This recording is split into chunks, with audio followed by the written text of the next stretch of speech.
Hello, everybody. Thanks so much for coming. Welcome to Pi People 21, Products with Purpose. It's a bit of a special one today because it's our first Pi People of 2021, and it's the 21st Pi People. But then if you take 2 and add 1, it's 3, and that's today's date and the month. Maybe that's the Illuminati confirmed, I don't know, but maybe we'll find out tonight. So when we talk about purpose, ultimately it all comes down to brand. And today we're going to be exploring how to spark emotional connection with your customers through brand. And whether you're watching from a grand piano or your desk at home, we'd absolutely love to see it. So tag us in your Insta stories at Idean_UK, and we can see where you're watching from. So quick run through for today. We've got an introduction with me, 3 great talks from 3 great speakers, and the chance for a Q&A. So if you have any questions throughout any of the talks, I can see in the chat, hello everybody. If you have any questions throughout any of the talks, please drop them in the chat and we'll do our best to get them to the speakers and answer them. So without further ado, I am Jake Sharpe and I'm emceeing today. I'm very excited. This is me getting one step closer to becoming a global design influencer.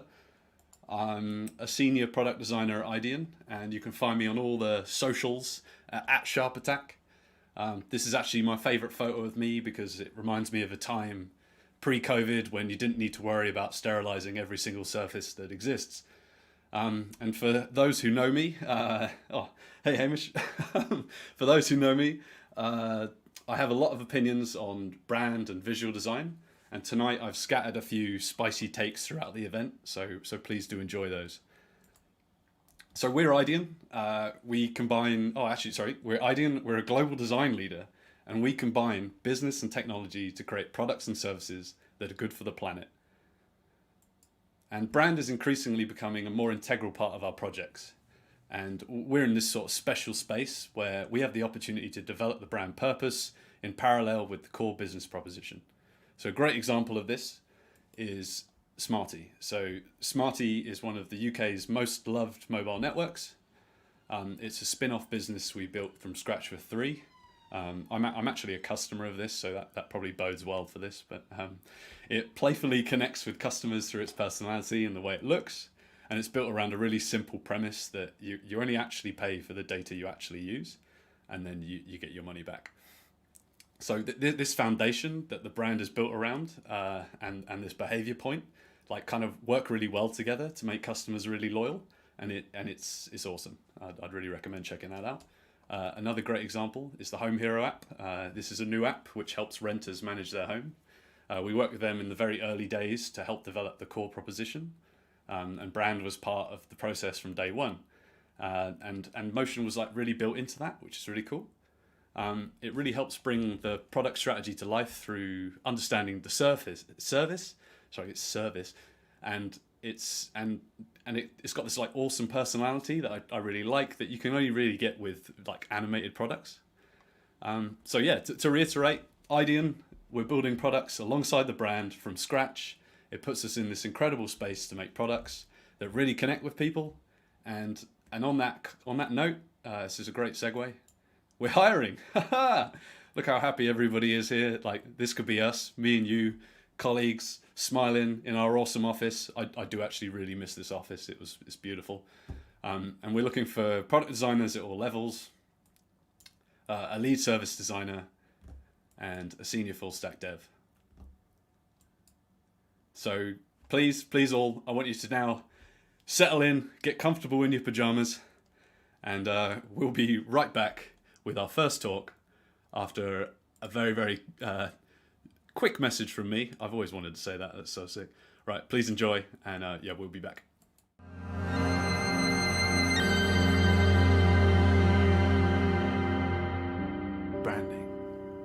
Branding began as a popular method of permanent identification for farmers and their cows. And now that's why when I design brands, I like to combine a cow's rump with the golden ratio. In 1876, everyone got together and decided that no, that's not a brand. This is a logo. Maybe this was a brand? Now, to bring a little visual consistency, personality and purpose into things, we brand our supermarkets, our furniture, our fast food, and we even brand our cheese. The Laughing Cow logo is one of my favourite logos, because not only does it remind me of the good old days when I was a young kid tucking into those succulent, soft, cheesy triangles, but it's one of the few brands that remembers the origins of branding. But this logo has one fatal flaw. Cows only have one set of teeth.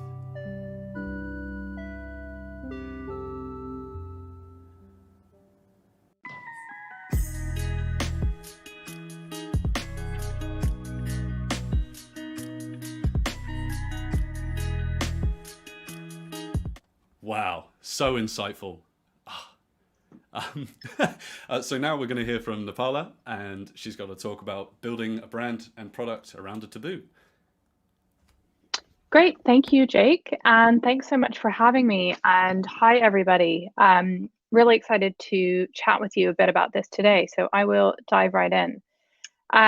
First of all, hi, my name is Napala. As Jake said, I'm the co-founder of a company called Habitual.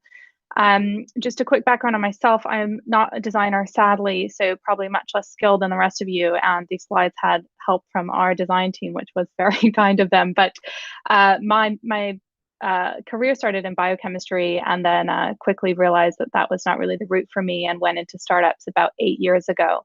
So I've been working in growth and marketing for startups since then, the last year and a half of which has been spent working on Habitual. And we deliver type 2 diabetes and pre-diabetes remission programs or reversal programs to people who could benefit from them. So just to kind of frame the problem, I think that people who live in more cosmopolitan areas, are younger and healthier, kind of think of diabetes sometimes as this kind of niche issue, but really it is the main problem, maybe apart from COVID, facing our medical system. So globally, we spend more than $1 trillion a year on type 2 diabetes.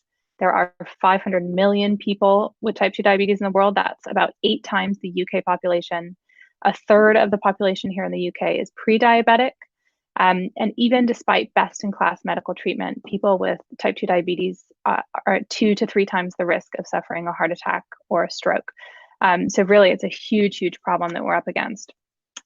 Now, I won't go into all the details of where Habitual came from, but basically, my co-founder and I met helping to deliver some research that showed that, in fact, diabetes, which we've often thought of, or for many, many years, we've thought of as this long-term chronic and irreversible condition, the research was showing that it was, in fact, reversible and it could be achieved through weight loss. So that's kind of the genesis of where we came up with the idea for Habitual. We were really close with the research, and we wanted to take it to a much wider scale and deliver it to everybody who needed it.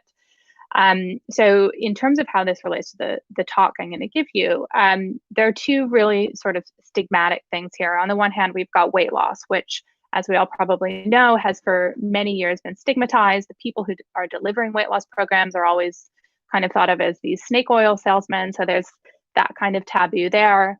And then on the other hand, you've got diabetes, which we now know is very closely linked to weight and being overweight or obese. So by nature of that link, that is also a bit of a stigma.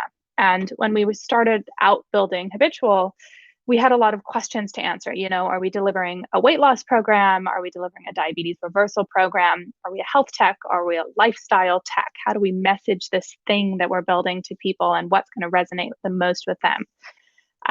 So just to give you a sense of how it started, we used to be called Series. Actually, this is kind of our MVP. You can see it's quite weight loss focused. Obviously not designed by a real designer because it's terrible, but I will take credit for that.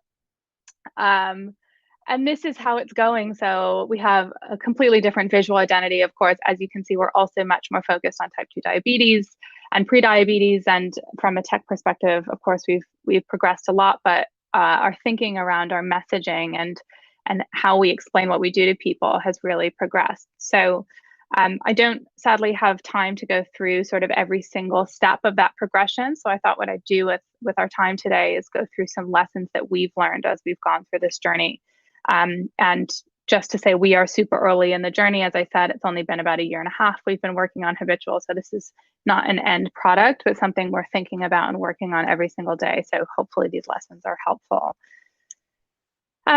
So the first one I would say is that your MVP of what you're building is probably not what you think it is. So my co-founder and I are non-technical MBA co-founders. So we were like, right, we need a mobile application and we need a developer to build it. That's the first thing we're going to do.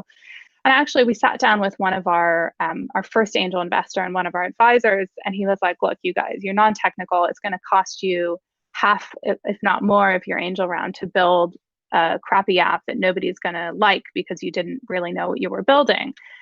So he really challenged us to kind of strip it back. And what we realized is that what we were building was behavior change content and lessons that people would go through, and then a simple tracking functionality. So our MVP was actually launched on Gmail and Airtable. So these super simple tools that everybody now is using. But what that enabled us to do is to launch really quickly in a matter of weeks.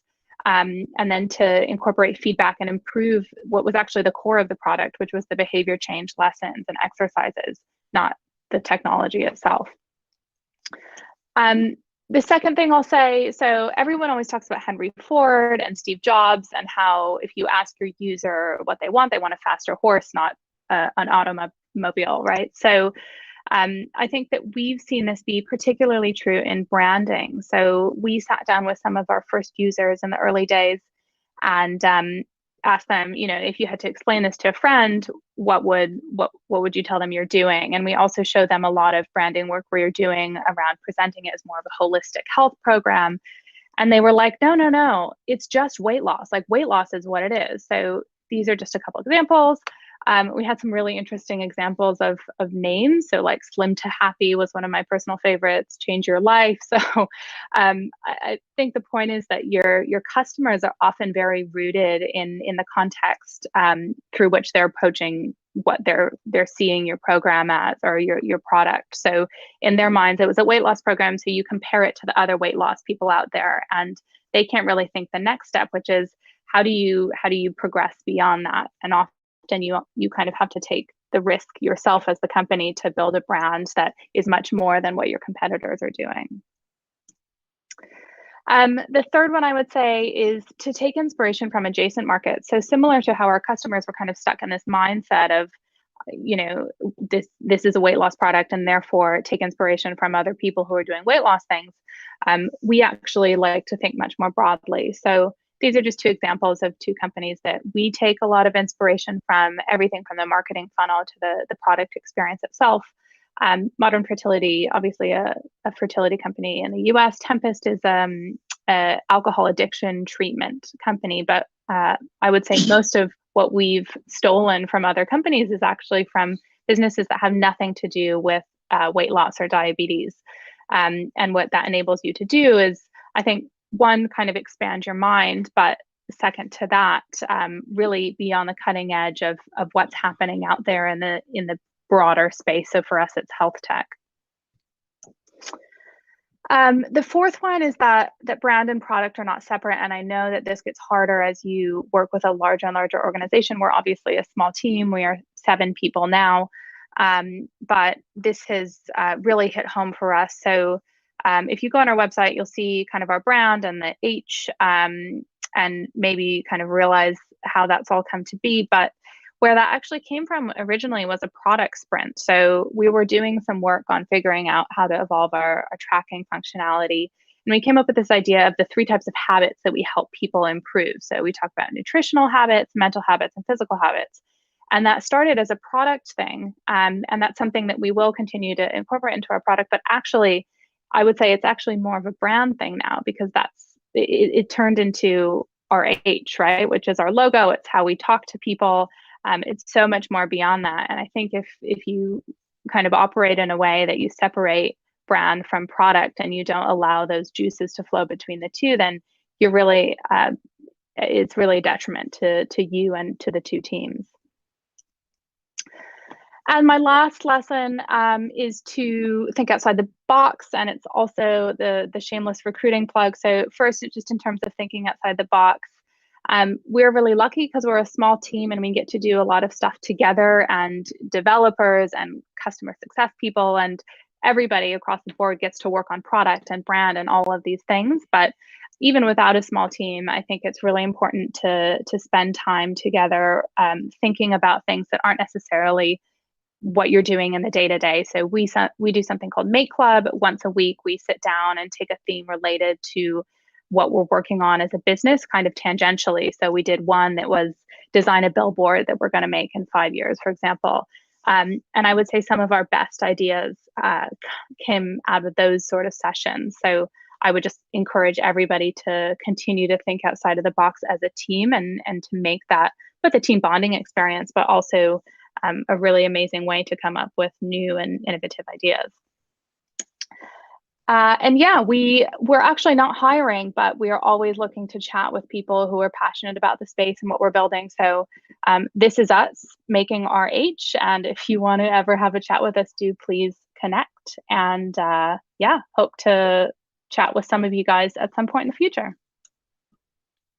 And that is me. Great. Thanks for that. That was awesome. No worries. So I'm not sure if we've had any questions through, but I have some already prepared, which is great. So Okay, I'll start beginning. perfect. So is your next step to partner with other brands to try and help people continue the wellness journey, or like what's the plan to move it on? Well, gosh, we certainly have a lot of work to do to cure type 2 diabetes in the first place. But I mean, it's definitely on the roadmap, and we've already partnered with Thriva to add on at-home blood testing, for example. And there's a lot within health tech, I think, that we don't necessarily need to be the technology provider for. You know, we're not going to do the deep science to do microbiome testing or continuous glucose monitoring, but really our role is to be the layer on top that makes it accessible to the user. And right now that's within the context of type 2 diabetes and prediabetes, but that's not to say that that couldn't evolve into other disease categories over time. That's awesome. And another one I've got is you talk about knowing when you're not your user. So Yeah. Idean, we're like really obsessed with inclusive design and how we tend to design for people who are like ourselves, but how do you get out of your bubble when you're thinking about that in terms of brand? It's really hard to, right? And actually, we went on this sort of journey that we veered more towards the weight loss space because it was something that we as a team and all of our friends could kind of resonate, and everyone really sort of it stuck because it's something that everyone related to, as opposed to type 2 diabetes. A lot of people don't actually have friends or family members or personal experiences with it. So, I mean, for us, I guess part of it, which is kind of a lame answer, but is actually speaking to real users. And with our first, we had 30 patients in our first trial, and we made sure that we sat down with them, like literally in person before COVID, obviously, once a month, and really understood their experience. And I think it's always kind of gut checking yourself as well, right? And being open to doing that as a team. And I think often when you're working on stuff collaboratively, like people don't want to step on toes, because you don't want to, like, there are no bad ideas, right? But I think that it's important to have sort of the baseline set of saying, this is the way that we do talk about things or don't talk about things. And it's okay to step in and say, look, we're just not going to position this as weight loss because that's against what we decided as a business that is how our brand is aligned. Oh, that's awesome. Yeah, I think it's a great product. Oh, I think we've got a question. Oh, okay, yeah. How are you finding working across and motivating different ethnic groups with diabetes? We're working in this area right now with NHS in London, and that's from John Walters. Yeah, cool. Yeah, it's definitely a challenge. I would say there's one piece of it which is around sort of language and cultural barriers. Like, people have different habits related to food in different cultures, and that is certainly something that we come up against.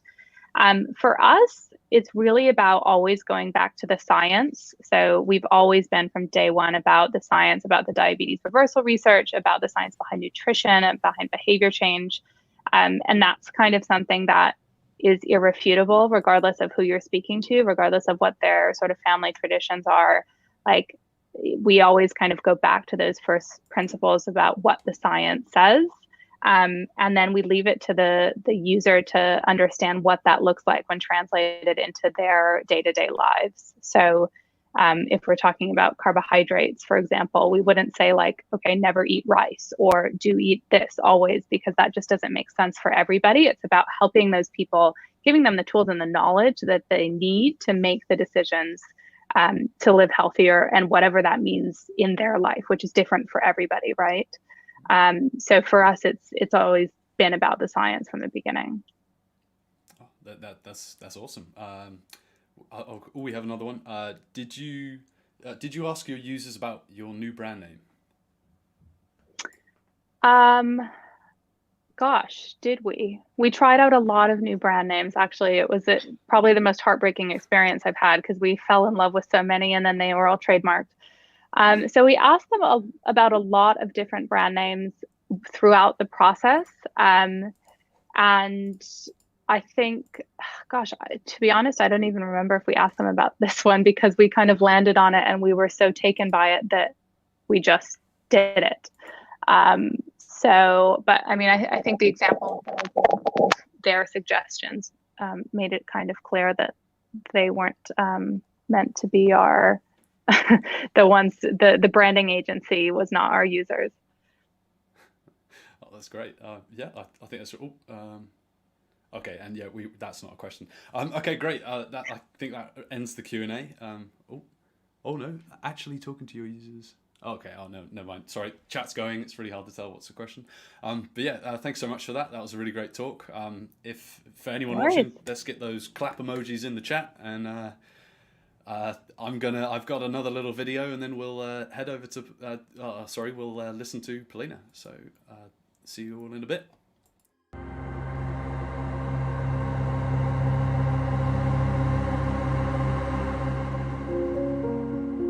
In an endless sea of remakes, remodels, remasters, reboots, and rehashings, have our visual identities finally been consumed by the all-encompassing power of nostalgia? Oh, I think they have. As our brands grow stagnant, they can only look back. But what was it that made these visual identities so impure? All of these old companies are having the bright idea to bring some 60s relic from their past to their present to save it. And it's literally the plot of the movie Austin Powers. We're doomed.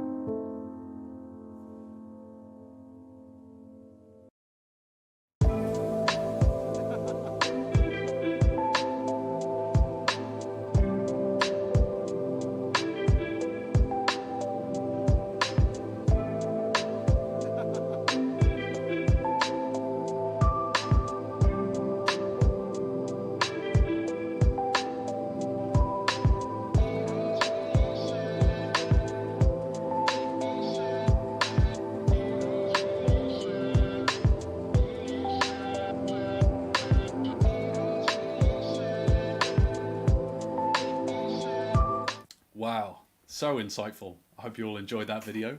And now to hear from Polina, who's going to be talking about what Farfetch learned from crafting a rebrand for luxury fashion. Hey, hello everyone. Yes, I'm Polina, and the title of my talk, as Jake just said, is what Farfetch learned from crafting a rebrand for luxury fashion. But I had to quiet my imposter syndrome somehow. So actually, I decided to rename the talk a little bit.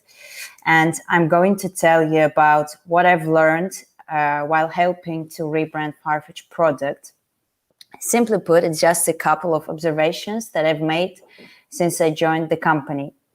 It will include notes on media, branding, A/B tests, and design.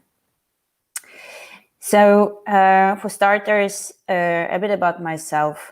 Before joining Farfetch full-time, I was working in a few London-based brand and design studios.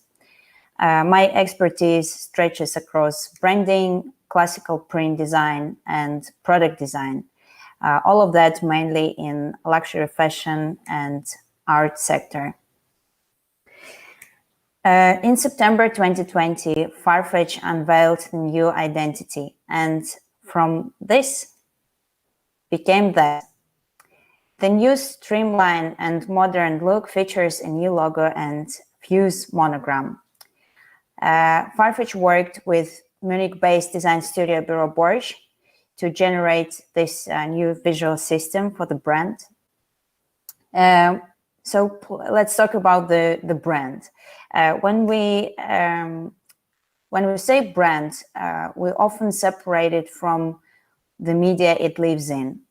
And we imagine a brand as a protagonist who's wandering around various channels of communication. Although this approach might be relevant to traditional branding methods, it doesn't really work this way in the digital environment. So each one of the media has its own unique characteristics, much like people who use them. And the media actually shapes the perception of the brand as much as the brand itself does. Hence, the brand shouldn't be separated from the environment where it exists, as we never perceive it without the context. Having that in mind, let's think about the purpose of branding. The very approximate process of the traditional branding looks like that. Finding an insight, generating the idea, then defining the brand strategy. Based on that, creating tone of voice, visual system, putting it into guidelines, and lastly, rolling all of that into various media. And the purpose of all that is to create an awareness of a particular product. When it comes to digital products, the process becomes a lot more dynamic and agile. There is no final date. It's a continuous process as the brand grows and changes with the same pace as the product does. And the important thing is that the purpose of branding for digital products is to create and inform the product, not to create an awareness of the product.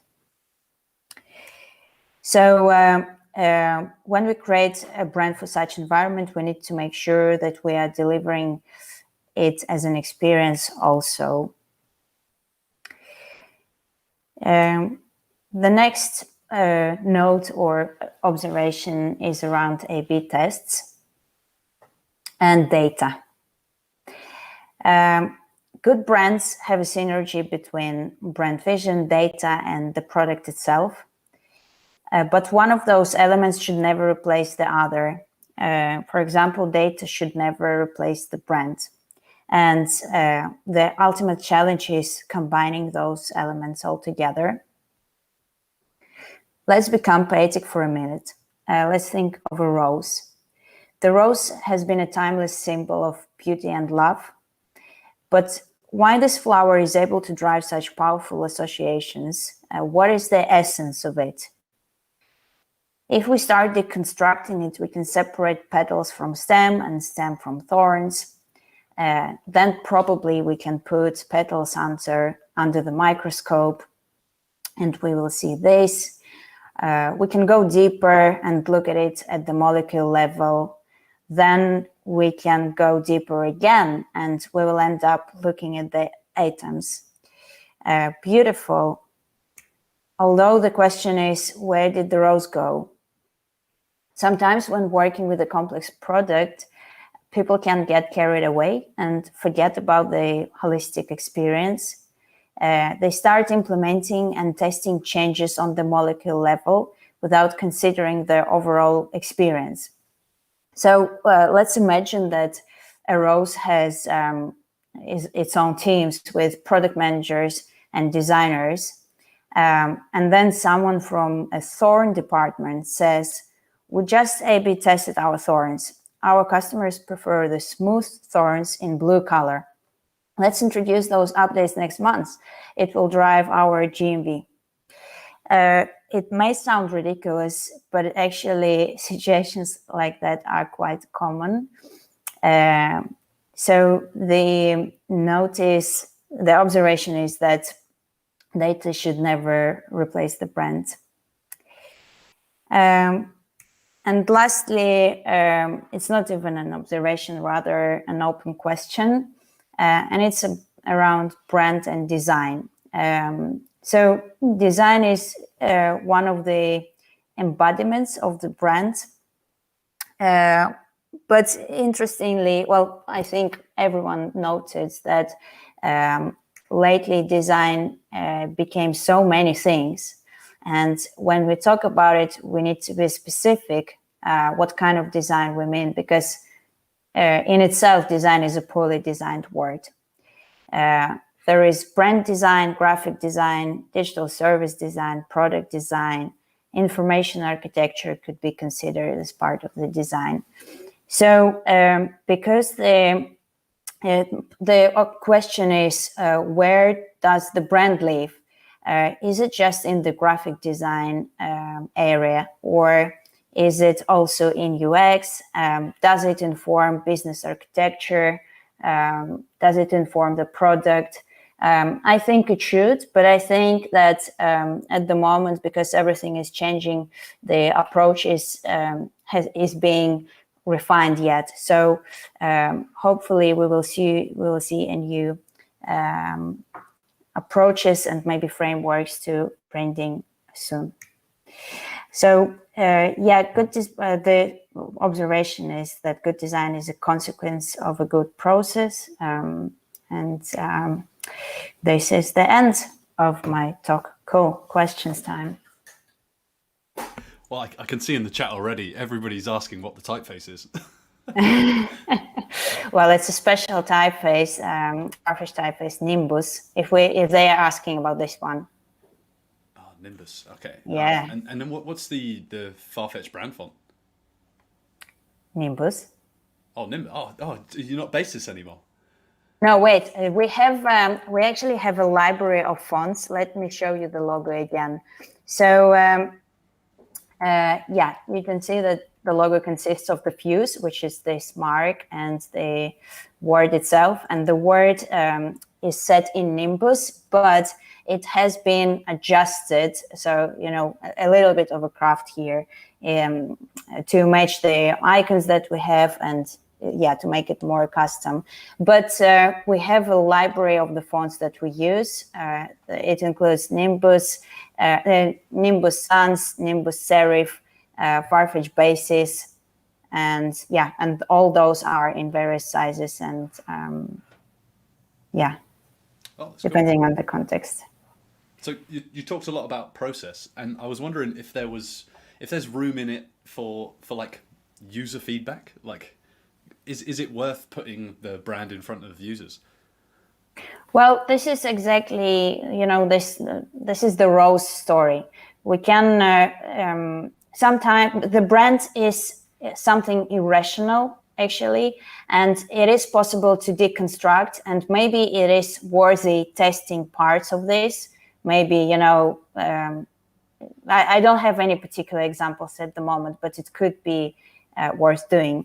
Although we have to remember about the overall experience. So it will be the product itself, tone of voice, iPhone or laptop, or the time of the day when the user sees it, and everything makes an impression. This is important. So the answer is yes. Some parts probably should be tested, but overall, it's just dangerous to deconstruct it too much, because we can lose the essence of it in the end. Oh, that's awesome. And then another question is, did everyone agree on how you'd approach the rebrand? Like, I'm really interested in how you sort of sold it back into the stakeholders in the company. I know more about design teams rather than stakeholders, because actually stakeholders, they kind of signed off the whole thing first, and then it funnels into the teams. I can say that it was quite difficult for them to, especially for those who have been at Farfetch, for a long time, for a few years. They got accustomed to certain, because all the visual stuff is also a language. Now we speak English, and when suddenly someone comes into a room and says, Polina, you have to switch to, Belarusian or Chinese, probably I would be a bit frustrated. I'm not ready. It's hard to do. Same with the new brand. So people got used to a certain way they do things when it comes to visual, but then we changed it. So one of my tasks, because I was supporting the whole rebrand process in the product, one of my tasks was to inspire people and actually show that the new language is great. It gives a lot more flexibility. It's more modern. It's just, it gives you joy when you work with it. So I designed a series of workshops for design teams to support this idea, but it all went really well in the end. So I think everyone is pretty much happy with the new look. No, I personally really like it. I think it's cool. And I think it's a massive improvement on I say improvement. It seems like a logical next step for the brand, and it's really cool. Just for some insight, I used to work at Farfetch, so I quite like this one. But yeah, I think that's everything from me. It doesn't look like we have any questions, but there is quite an interesting discussion around the difference between the customer experience and the brand. But we'll let that continue. And what I'm going to do, I'm going to play another video, and then we're going to hear from Jamie. So thanks very much for that. Thank you.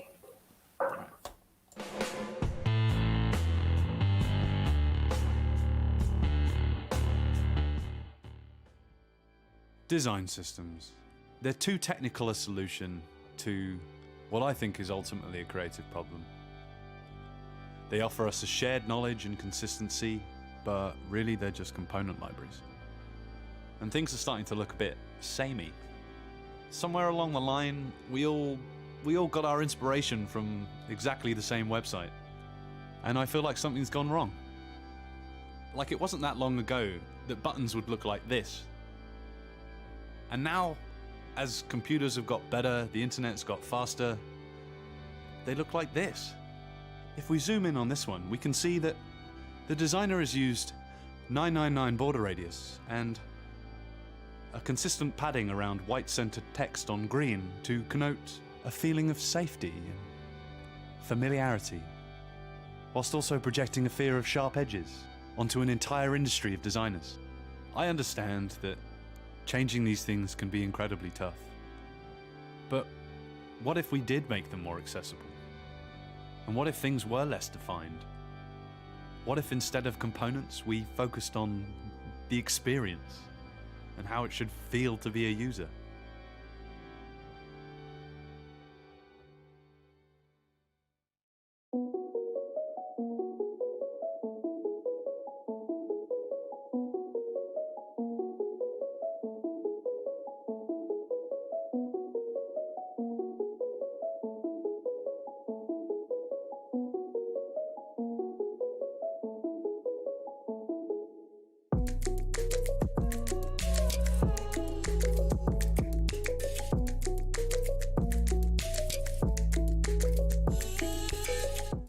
Wow, it really does feel like designers are afraid of sharp edges, and as a sharp, I should probably be on the lookout for that.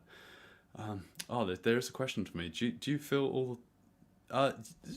Do I pick between components and experience? That's a really interesting one. We'll come back to that later. But first, what we're going to do, we're going to hear from Jamie on how to bring brand into service design projects.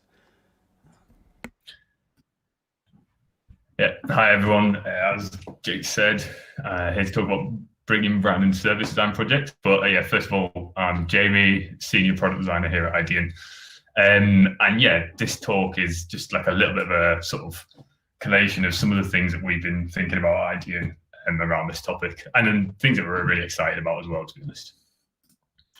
So yeah, a little bit about me at Idean and kind of throughout my career. I've worked on a kind of range of different projects.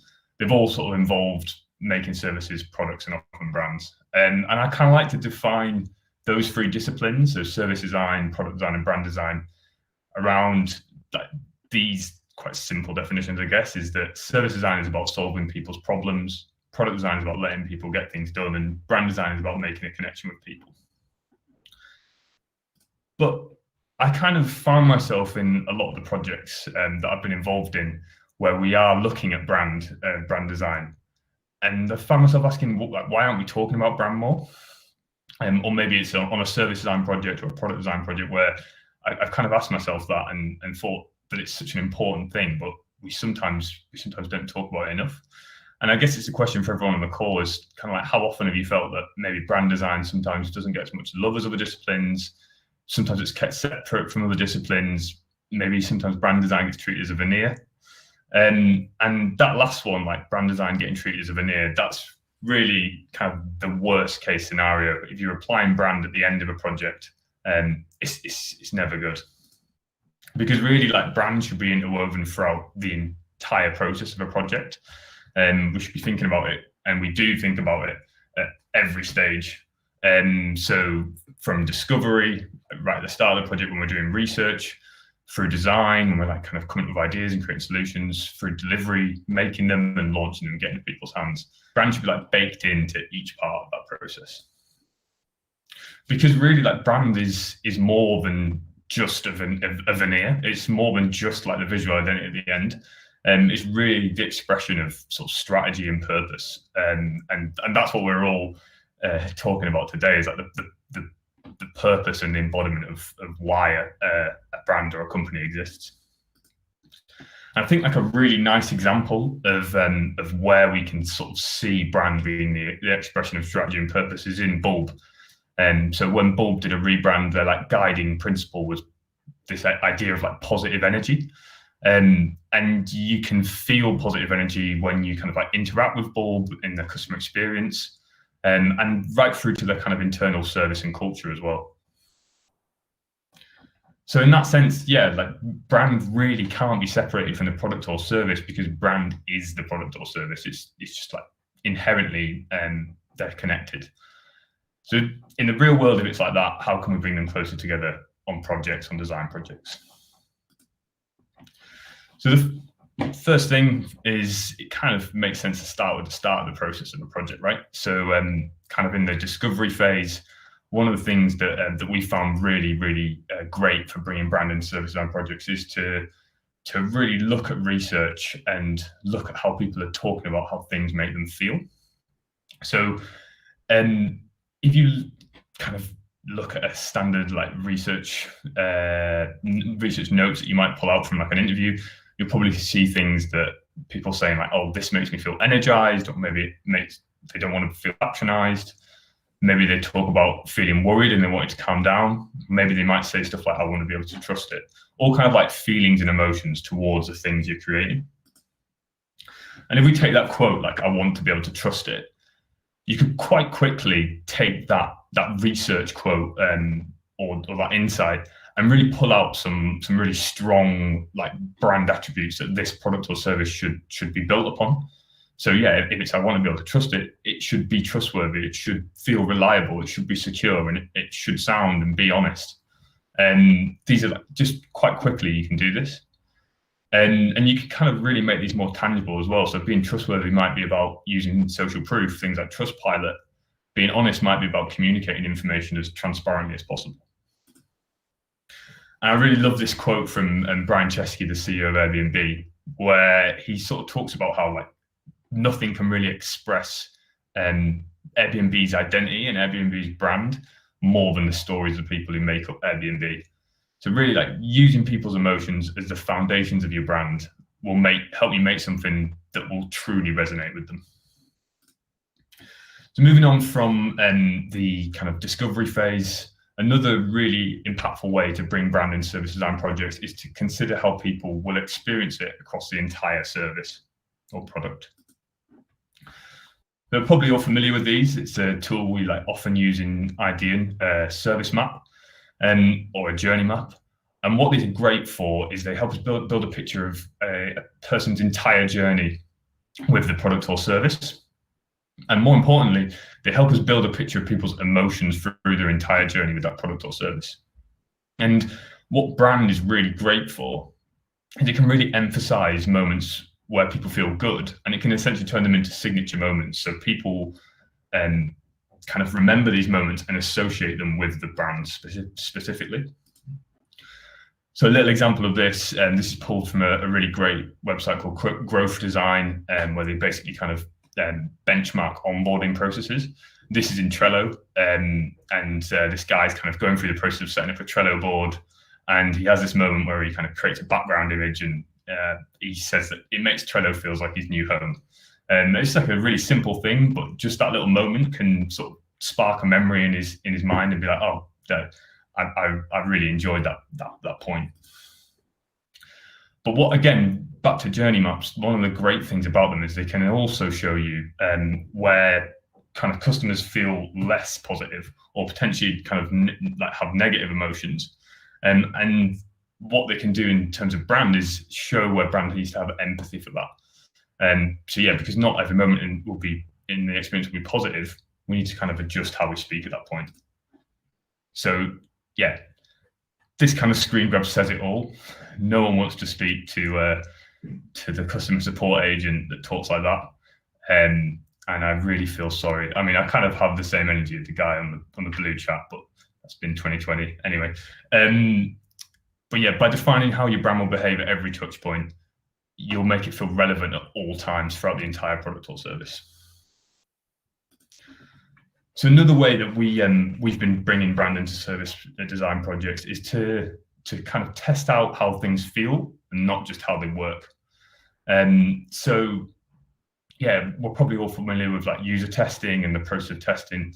And at Idean, we look for feedback on a load of different things when we run user testing sessions. So we might be testing like value propositions, we might be testing pricing, product features, service concepts. Maybe we're testing like navigation or information architecture.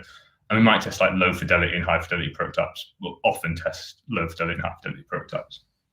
And sometimes we might test brand and visual design. But really, like, we should be doing that as much as the other stuff, and all of us should be doing that as much as the other stuff, because testing brand can really help us make non-subjective decisions on things that can really be subjective and often can be stakeholder driven. So yeah, like color, tone of voice, and typography, all these things we can really like gather users' feedback on them. And one of the critical things is what we as designers and stakeholders might perceive as friendly, might perceive as being friendly, might not be perceived as being friendly by the end user. So it's really important to bring that kind of like feedback into the process.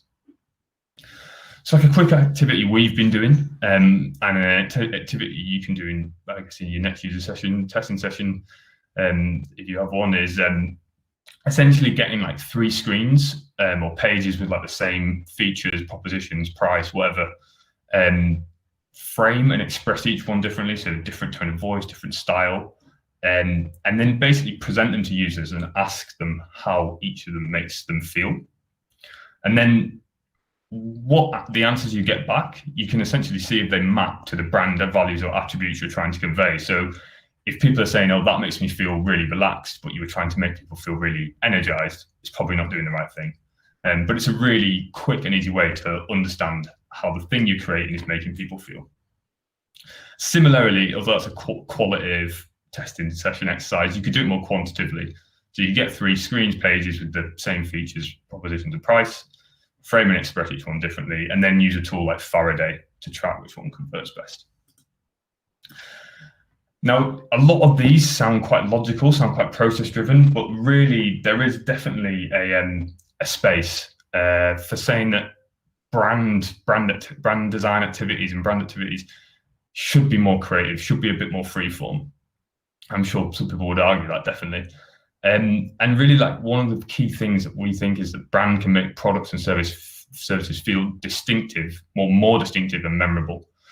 But really, like, the most distinctive and memorable brands are often the bravest, boldest, and most unique.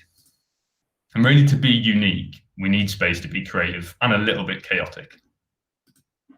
I love this quote from James Greenfield, who's the founder of a branding agency called Studio Coho, where he says, we're essentially dealing with chaos. And if you stop the chaos, the creativity goes. It's kind of on projects, it needs to feel uncomfortable at some points. It kind of needs to feel like orchestrated chaos. And really what we try and push for is to make time on projects for unconstrained collaborative exploration, kind of like breaking things, experimenting, working messily. And through doing this, you're more likely to make something that's truly distinctive and truly memorable. So to recap, there's kind of 4 things there, like at the discovery phase, understanding people to tune into how they feel through like pulling out emotions and feelings from user research, considering how people will experience your brand across the entire service, so using like journey maps to help you do that, testing how it feels, not just how it works, and making space for chaos. So making like time on projects for this kind of like unconstrained collaborative experimentation. But there's like one thing to take from this talk, and one thing I could leave you with today. It's to really just focus on people, and that is like one of the fundamental ways we can like bring brand into service design projects, because it kind of connects all of these 3 disciplines. So as I said before, like if service design is about solving people's problems, product design is about letting people get things done, and brand design is about making a connection with people. People's at the heart of them. So by doing that, that's probably the best way to do it, if anything. So thank you very much for your time. And yeah, that's me. I'll hand back to Jake. Oh, great talk. Thanks so much, Jamie. So we've had a few questions come in. I think there's still more coming. That's great. So I'm going to start with mine. So how do you go about recommending chaos to clients? How do I go about recommending chaos to clients? Yeah, doesn't that scare them? So yeah, this is definitely something we've like run into or kind of been asking ourselves, especially with like much bigger, maybe sometimes like risk averse clients. I think it's not really about saying to them we need time to be chaotic.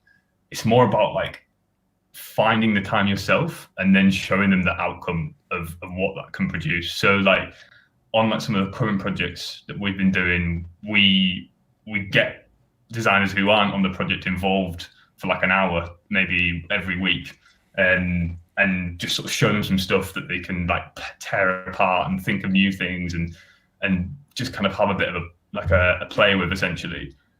And then we take that back, synthesize it, understand what people's like thought processes were, and then we can play that back to the client, rather than saying up front, hey, we need to make these 2 weeks really chaotic. It's kind of about finding these little moments that we can like box out as like a ritual, I guess, as like just like we do like retrospectives, stand-ups, all that sort of stuff. If you could make time for like a bit of creative chaos, I think that would be amazing on projects. I like it. It's kind of like, yeah, that's good. So I got a question from Dem Girolamo with serious stuff. Do you think these are moments where brand is important, or should it take a back seat? Like 7,301% loss on your crypto investment, missed a bill, data has corrupted, etc., etc. What a great example. Such a good point, right? And this is exactly what I mean about like considering how it lives across the entire service. 100%. I think it absolutely has to, and I think that's the world we live in today. And back to like Polina's slide earlier around like the kind of typical process of a brand project, where you have like the idea, then the thing, then like the production and the rollout.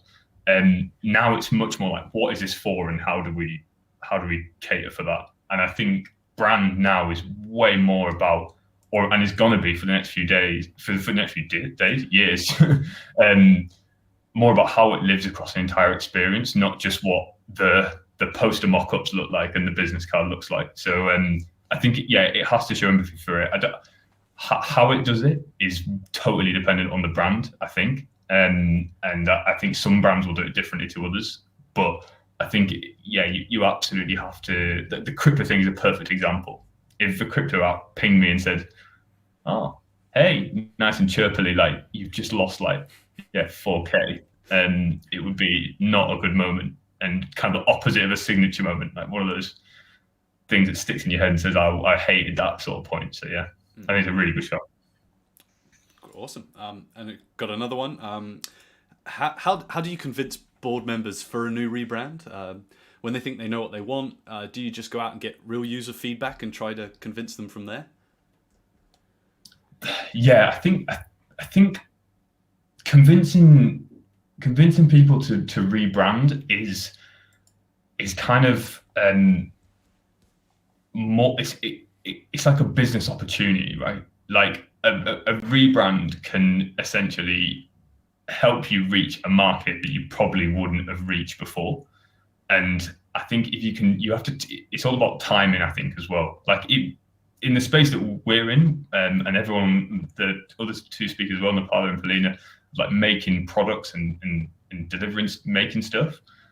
If you've got like a product that serves a purpose and can like meet people's needs, sort of a rebrand can really help you target who those people are and reach them.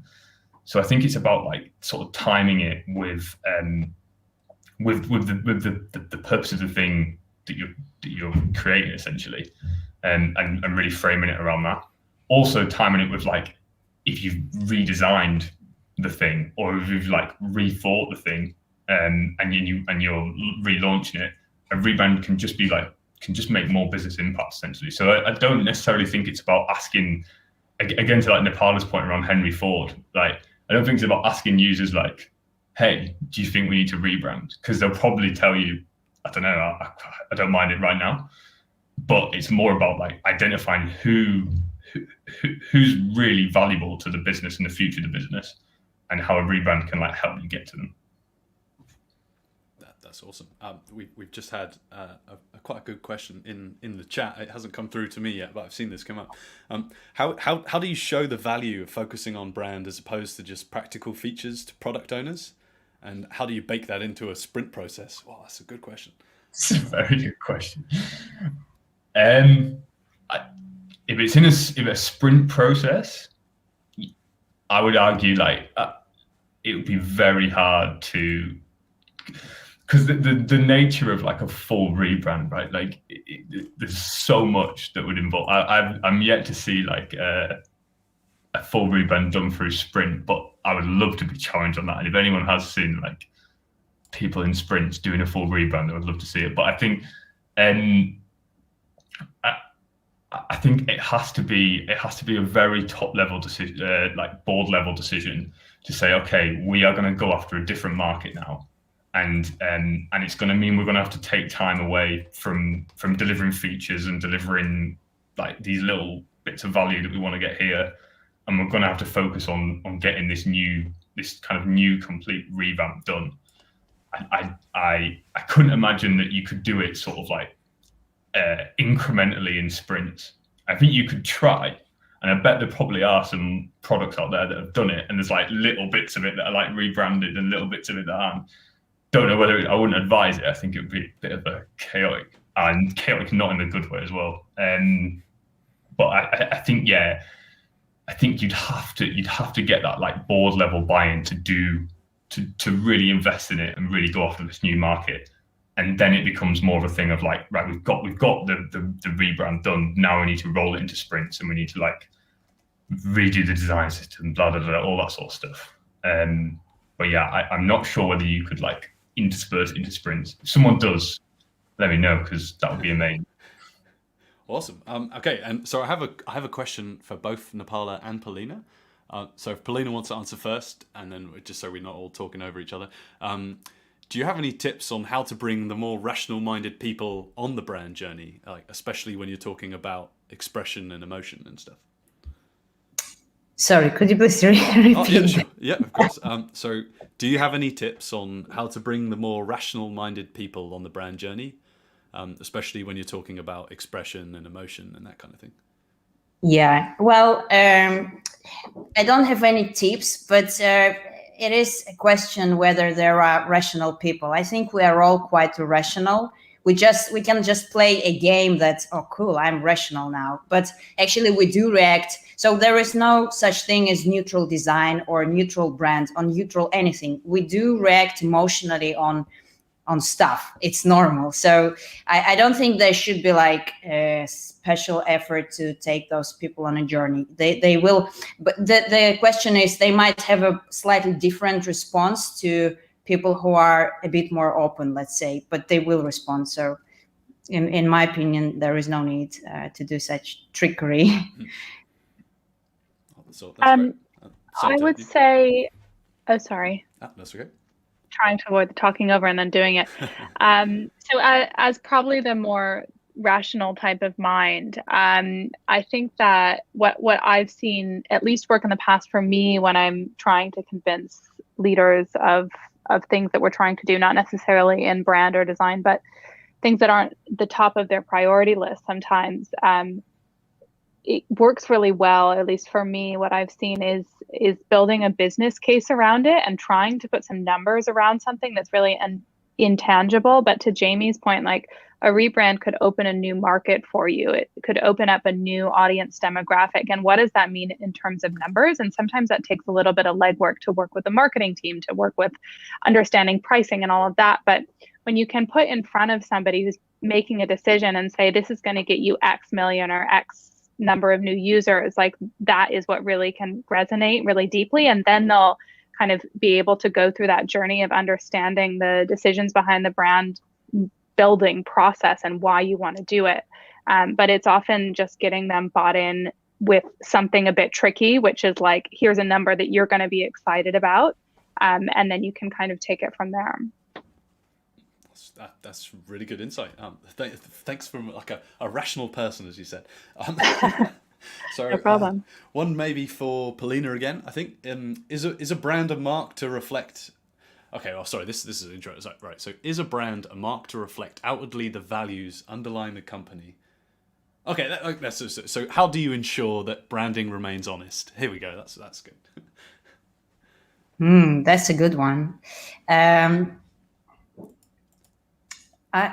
To be honest, I don't know, because especially when it comes to really big companies like Farfetch or Facebook. I mean, obviously, every company has their own, vision and set of values, and we do follow those. And it kind of keeps us aligned with our, like with what we do. But there might be some contradictions between the brand vision and the product, but again, I think it's about it is about structuring the process correctly. So it's about, because again, in big companies, every process could be fractured. Design teams could work in silo, that they could have no connection with researchers or stakeholders. And when it is puzzled like that, this is when the honesty goes away, not because someone is lying, but simply because there is not enough visibility maybe, or alignment. So I think the answer is, structuring the process would make your product honest, hence your brand honest as well. That's awesome. Really good. So I think we're gonna call it here. It's been an absolutely fantastic event. If in the outro, if you could all put some emojis in the chat, let's just spam it to the high heavens. Thank you all for coming and listening to this talk. Thanks so much to our speakers. Please check out the jobs that I mentioned at the start, and we've also got some really interesting writing about brand on our blog. And to play us out, I have found what I thought is maybe the best royalty-free music I've ever heard. So please do enjoy this before you sit in your house and wait till you go to work tomorrow. Right, goodbye everybody, and thanks so much. Thank you. Bye.